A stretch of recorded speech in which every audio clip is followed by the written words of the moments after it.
Hello friends, இன்றைக்கி நம்ம என்ன பார்க்க போகிறோம் அப்படின்னா, மெமரி பவர்னால் என்ன, குழந்தைங்களுக்கு மெமரி பவர் இன்க்ரீஸ் ஆக என்ன பண்ணலாம் அப்படின்னு சொல்லி நீங்கள் பார்க்க போகிறோம். ஃபஸ்ட்டு மெமரி பவர் அப்படின்னா என்னென்னா, ஒரு விஷயத்தை மறக்காமல் ஞாபகம் வச்சுருக்கிறது தான் மெமரி பவர் அப்படின்னு தான் நம்மலாம் நினச்சிட்ருக்கோம். ஆக்சுவலாக மெமரி பவர்னால் அது கிடையாது.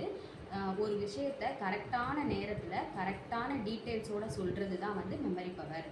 ஃபார் எக்ஸாம்பிள், இப்போ நம்ம ஒரு ஸ்டூடெண்ட் வந்து நல்லா படிச்சுட்டு எக்ஸாமுக்கு போகிறாங்க. ஆனால் அங்கே போய் கொஸ்டின் பேப்பர் பார்த்தோன்னே அவங்களுக்கு வந்து ஆன்சர் வந்து மறந்துடுது. அதே நேரம் வீட்டுக்கு வரும்போது அந்த ஆன்சர் வந்து ஞாபகம் வருது. அதனால் ஏதாவது யூஸ் இருக்கா? இல்லை. ஸோ கரெக்டான நேரத்தில் கரெக்டான டீட்டெயில்ஸை வந்து சொல்கிறது தான் வந்து மெமரி பவர். அது குழந்தைங்களுக்கு எப்படி நம்ம கொண்டு வரலாம் அப்படின்னா, குழந்தைங்களும் சரி, பெரியவங்களும் சரி, நம்ம ஒரு விஷயத்தை பார்க்குறோம், கேட்குறோம் அப்படின்னா அது எல்லாமே நம்ம மைண்டில், நம்ம பிரெயினில் பிக்சர்ஸாக தான் சேவ் ஆகும்.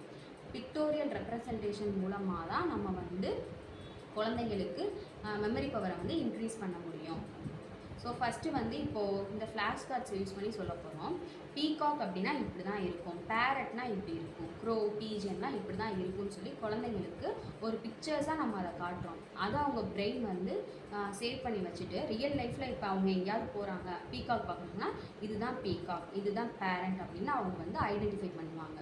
ஸோ ஸ்டார்டிங்கில் குழந்தைங்களுக்கு மெமரி பவரை வந்து இன்ட்ரடியூஸ் பண்ணுறதுனாலும் சரி, இன்க்ரீஸ் பண்ணுறதுனாலும் சரி, பிக்சர்ஸாக தான் நம்ம வந்து சொல்லணும்.